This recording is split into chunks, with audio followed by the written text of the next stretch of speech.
नमस्ते बच्चों, मैं संगीता पांचाल। हम अध्ययन कर रहे थे agricultural regions of the world according to Whittlesey, अर्थात विटलसी के अनुसार विश्व के प्रमुख कृषि प्रदेश, जिसमें हमने 6 प्रमुख जो कृषि प्रदेश हैं जैसे कि चलवासी पशुचारण प्रदेश, व्यापारिक पशुपालन प्रदेश, स्थानांतरित कृषि प्रदेश, प्रारंभिक स्थानबद्ध कृषि प्रदेश, चावल प्रधान गहन निर्वहन कृषि प्रदेश और चावल विहीन गहन निर्वहन कृषि प्रदेश के बारे में विस्तृत अध्ययन कर चुके हैं। आज हम करेंगे चर्चा व्यापारिक बागानी कृषि प्रदेश। इसे उष्णकटिबंधीय रोपण कृषि प्रदेश भी कहा जाता है। यह अधिक वर्षा वाले उष्णकटिबंधीय क्षेत्रों में होती है, अर्थात यह भूमध्य रेखीय या उष्णकटिबंधीय क्षेत्रों में वहाँ पर अधिक की जाती है। इस तरह की उष्णकटिबंधीय कृषि जहाँ पर वर्षा अधिक प्राप्त होती है।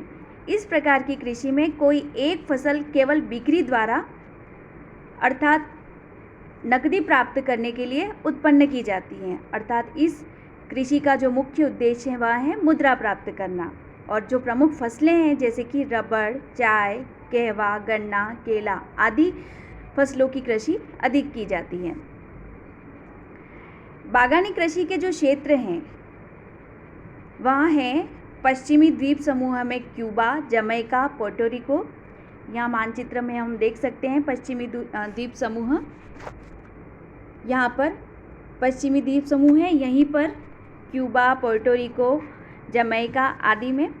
मध्य अमेरिका जो है वहाँ पर होंडुरास, ग्वाटेमाला तथा कोस्टोरिका। यह मध्य अमेरिका वहाँ पर कि जो उष्णकटिबंधीय देश हैं होंडुरास, ग्वाटेमाला, कोस्टोरिका आदि।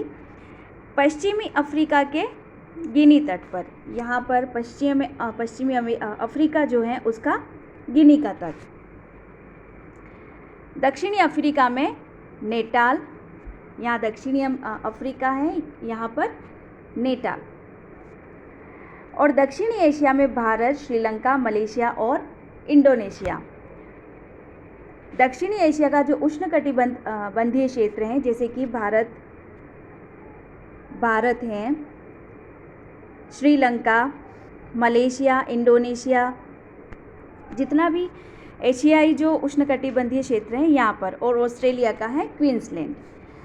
इसमें जो प्रमुख जो फसलें हैं वह उन फसलों का उत्पादन होता है जिसकी जो मांग है वो पिछली 2 शताब्दियों में नगरीय संस्कृति के विकास के साथ साथ बढ़ती गई, अर्थात उष्णकटिबंधीय जो कृषि होती है उसका मुख्य संबंध नगरीय संस्कृति के विकास के साथ है, जैसे कि गन्ना, चाय, कहवा, कोको, नारियल, रबड़, सीसल, रेशा आदि।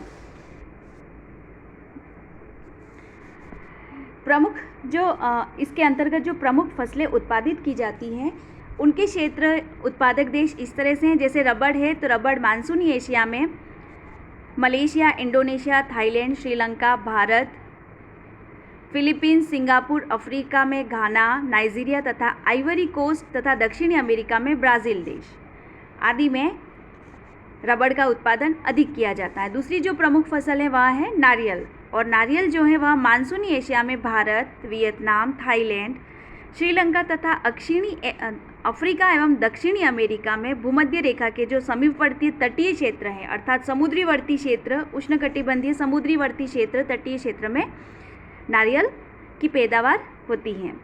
तीसरी जो प्रमुख फसल है उष्णकटिबंधीय फसल वह है केला। केला मानसूनी एशिया में भारत, इंडोनेशिया, फिलीपींस, मलेशिया तथा अफ्रीका एवं दक्षिणी अमेरिका के जो भी भूमध्य रेखीय प्रदेश हैं वहाँ पर उत्पादित होता है। चौथी फसल है चाय।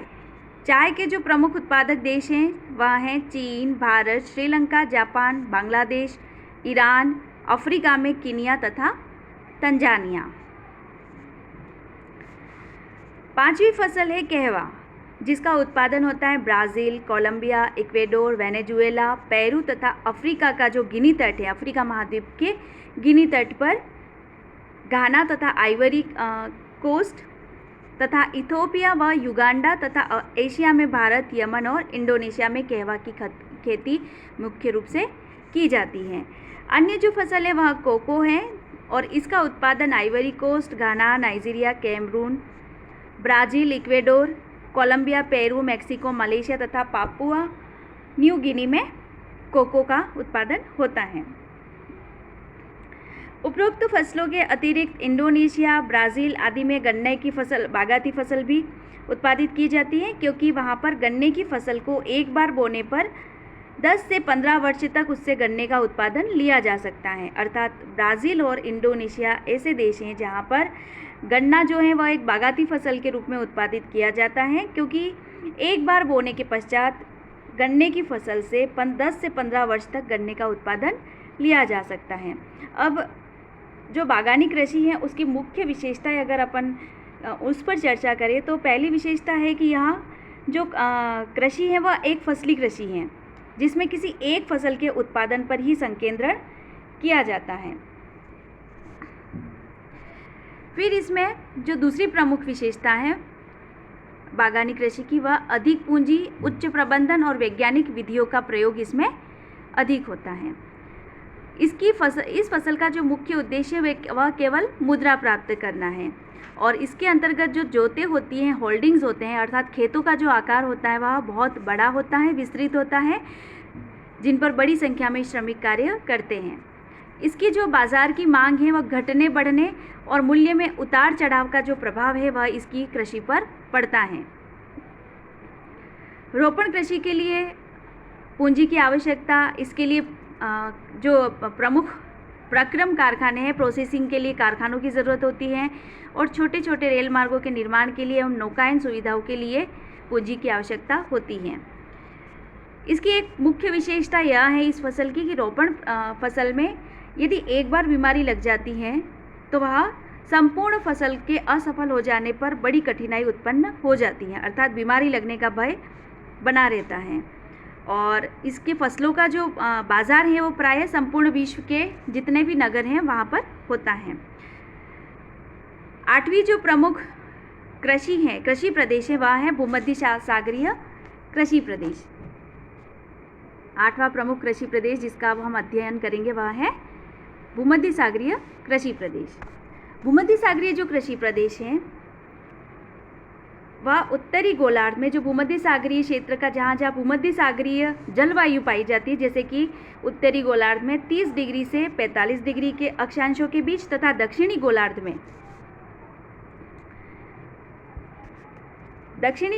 में 30 से 40 डिग्री अक्षांशों के बीच तथा महाद्वीप के जितने भी पश्चिमी तट हैं वहाँ पर इस तरह की भूमध्य सागरीय जलवायु पाई जाती है। इसमें जो प्रमुख प्रदेश है वह है भूमध्य सागर है उसके समीपवर्ती देश, अर्थात यहाँ पर भूमध्य सागर है, इसके समीपवर्ती जितने भी देश हैं जैसे कि स्पेन, पुर्तगाल, दक्षिणी फ्रांस, इटली का जो प्रायद्वीप है, यूगोस्लाविया, बाल्कान प्रायद्वीप, सीरिया, इज़राइल, अफ्रीका के उत्तरी तटीय क्षेत्र। और दूसरा जो प्रमुख इसका क्षेत्र है वह है पश्चिमी संयुक्त राज्य अमेरिका में कैलिफोर्निया की घाटी। यहाँ पर कैलिफोर्निया की घाटी में इस तरह की भूमध्य सागरीय कृषि की जाती है। तीसरा जो प्रमुख क्षेत्र है वह है दक्षिणी अमेरिका में चिली का क्षेत्र। यहाँ पर चिली का क्षेत्र है ना। चिली के बाद अन्य जो चौथा प्रमुख है अफ्रीका महाद्वीप का दक्षिण पश्चिम भाग में केप प्रांत। यहाँ पर केप प्रांत है दक्षिण पश्चिमी अफ्रीका का। और जो दक्षिणी पश्चिमी ऑस्ट्रेलिया और न्यूजीलैंड, ऑस्ट्रेलिया का दक्षिणी पश्चिमी भाग और उत्तरी न्यूजीलैंड, यहाँ पर उत्तरी न्यूजीलैंड का पश्चिमी भाग। भूमध्य सागरीय जलवायु की जो प्रमुख विशेषता है वह यह है कि यहाँ समशीतोष्ण जलवायु पाई जाती है।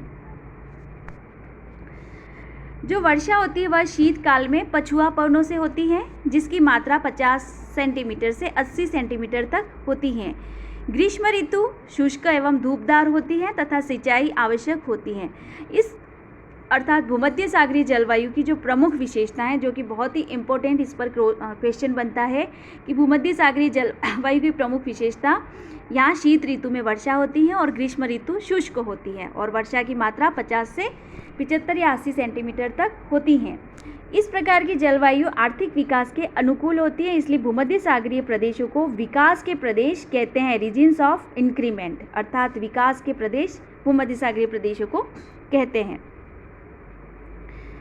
भूमध्य सागरीय जो प्रदेश है उनकी जो प्रमुख फसलें हैं वह पशुपालन और बागवानी, विभिन्न प्रकार की फसलों के साथ साथ यहाँ पशुपालन भी किया जाता है और बागवानी भी की जाती है। इस तरह से यहाँ पर 3 प्रकार की भूमध्य सागरीय फसलें पैदा की जाती है। जैसे सबसे पहले है शीतकालीन खाद्यान्न एवं सब्जियाँ, दूसरी जो है ग्रीष्मकालीन फसलें, तीसरी हैं असिंचित फल। शीतकालीन जो खाद्यान्न एवं सब्जियां हैं उसमें गेहूं, जौ, मक्का प्रमुख खाद्यान्न हैं जो जाड़े की माइल्ड जो ऋतु होती है उसके आरंभ में बोए जाते हैं और शीतकालीन वर्षा से ये फसलें बढ़ती हैं और बसंत तथा गर्मी की जो शुष्क ऋतु होती है उसमें पक करके तैयार हो जाती है। सब्जियों में जो प्रमुख सब्जियां हैं वह हैं आलू, मटर, सेम, गाजर, बंद गोभी, टमाटर, प्याज, चुकंदर आदि। ये सब्जियां घरेलू मांग पूर्ति से अधिक मात्रा में उगाई जाती हैं। ये उन शीत प्रदेशों को निर्यात कर दी जाती हैं जहाँ शीतकालीन पाले के कारण इनका उत्पादन नहीं हो पाता है।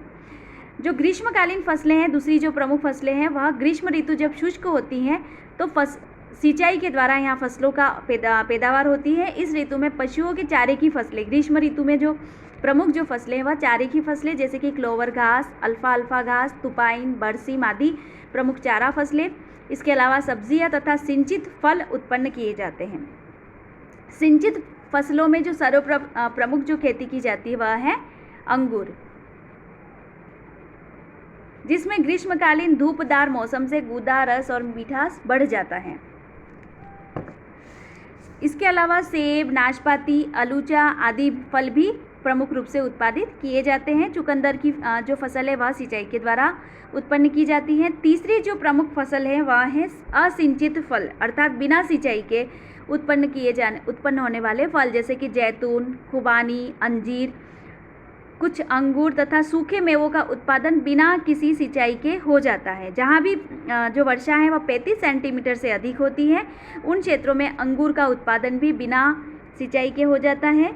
जैतून जो है वह भूमध्य सागरीय जलवायु का ही प्रमुख फल है, अर्थात जैतून पर भी इम्पोर्टेंट प्रश्न बनता है यहाँ पर कि जैतून किस तरह की फसल है, तो यह भूमध्य सागरीय जलवायु की फसल है और विश्व का जो 90% जैतून है वह भूमध्य सागरीय प्रदेशों में ही पैदा होता है क्योंकि वहाँ शुष्क गर्मी को सहन कर लेता है। अन्य जो खट्टे सिट्रस फल जिसे कह सकते हैं हम, रसदार फल जैसे संतरा, चकोतरा, नींबू, नारंगी आदि भी इन प्रदेशों में अधिकता से पैदा किए जाते हैं। भूमध्य सागरीय में अधिकतर जो भूमि है वह पर्वतीय भागों के अंतर्गत आती है जिसमें सिंचाई करना कठिन होता है। इसके अलावा सिंचित कृषि का क्षेत्रफल कम होने का जो दूसरा कारण यह है कि वहाँ सिंचाई के लिए जल की मात्रा भी पर्याप्त नहीं है। इसलिए भूमध्य सागरीय कृषि प्रदेश में केवल ऐसे अनाजों का प्रायः उत्पादन होता है जो ग्रीष्मकालीन शुष्क ऋतु को सहन कर सके और उनमें जो प्रमुख जो फसलें हैं वह हैं गेहूँ, जौ और मक्का। यहाँ पर जैसे कि पहले ही हम चर्चा कर चुके हैं कि विभिन्न प्रकार की फसलों के साथ साथ पशुपालन भी किया जाता है और व्यापारिक या बागवानी कृषि भी की जाती है। पशुपालन जो है वो 2 प्रकार का होता है। पहले तो चारे की फसलों पर पाले गए डेयरी तथा मांस के पशु और सूअर होते हैं और दूसरे जो हैं वह चारागाहों में प्राकृतिक घास पर चराई जाने वाली भेड़ बकरियां जिनसे भोजन के लिए मांस, वस्त्र के लिए ऊन और बाल तथा कई उद्योगों के प्रयोग के लिए खालें प्राप्त हो जाती हैं। इस तरह से पशुपालन भी प्रमुखता से यहाँ पर होता है और दूसरा जो प्रमुख है वह है व्यापारिक कृषि। व्यापारिक कृषि भूमध्य सागरीय कृषि में 2 तरह की व्यापारिक कृषि के भेद पाए जाते हैं। पहला है उद्यानी कृषि अर्थात हॉर्टिकल्चर और दूसरा है शुष्क कृषि और पशुचारण। उद्यानी कृषि हॉर्टिकल्चर जो है वह फलों का उत्पादन यहाँ पर व्यापारिक दृष्टि से होता है, जैसे कि खट्टे रसदार जो फल हैं आड़ू, अंगूर, अंजीर, बादाम, टमाटर, सब्जियाँ आदि उद्यानी कृषि के रूप में किए जाते हैं। अंगूरों को सुखाकर मुनक्का और किशमिश बनाई जाती है। टर्की की सुल्ताना किशमिश बहुत ही प्रसिद्ध है। पुनः यहाँ पर प्रश्न बनता है कि सुल्ताना किशमिश कहाँ की प्रसिद्ध है, तो टर्की की। अंगूर से शराब बनाने का जो धंधा है वह तो भूमध्य सागरीय प्रदेश के सभी देशों में, अर्थात अंगूर से जो शराब बनाई जाती है वह भूमध्य सागरीय जलवायु के जितने भी देश हैं वहाँ पर होती है। संयुक्त राज्य अमेरिका में कैलिफोर्निया की घाटी जो है वह फलों के उत्पादन के लिए बहुत ही प्रसिद्ध है। इसी तरह से शुष्क कृषि और पशुचारण का व्यवसाय भूमध्य सागर के चारों ओर जितने भी पठारी और उच्च भूमि प्रदेश होते हैं वहाँ पर होता है, जैसे कि स्पेन, इटली की एपिनाइन पर्वत श्रेणी, बल्कान प्रायद्वीप और यूगोस्लाविया की उच्च भूमि। भूमध्य सागरीय प्रदेशों में कृषि की बड़ी विविधता पाई जाती है। इन्हें निर्वहन कृषि और व्यापारिक कृषि दोनों ही प्रकार की कृषि यहाँ पर की जाती है। टर्की, सीरिया, यूनान, दक्षिणी इटली और मध्य स्पेन में निर्वाह के लिए कृषि की जाती है। तो फ्रांस, इटली, कैलिफोर्निया की जो घाटी है, मध्य चिली, दक्षिणी अफ्रीका के केप प्रांत, दक्षिणी पश्चिमी ऑस्ट्रेलिया आदि में जो कृषि की जाती है आदि देशों में, वह है व्यापारिक कृषि उत्पादन। अगले वीडियो में हम विस्तृत व्यापारिक अन्न उत्पादन कृषि प्रदेश तथा अन्य कृषि प्रदेशों के बारे में अध्ययन करेंगे। धन्यवाद।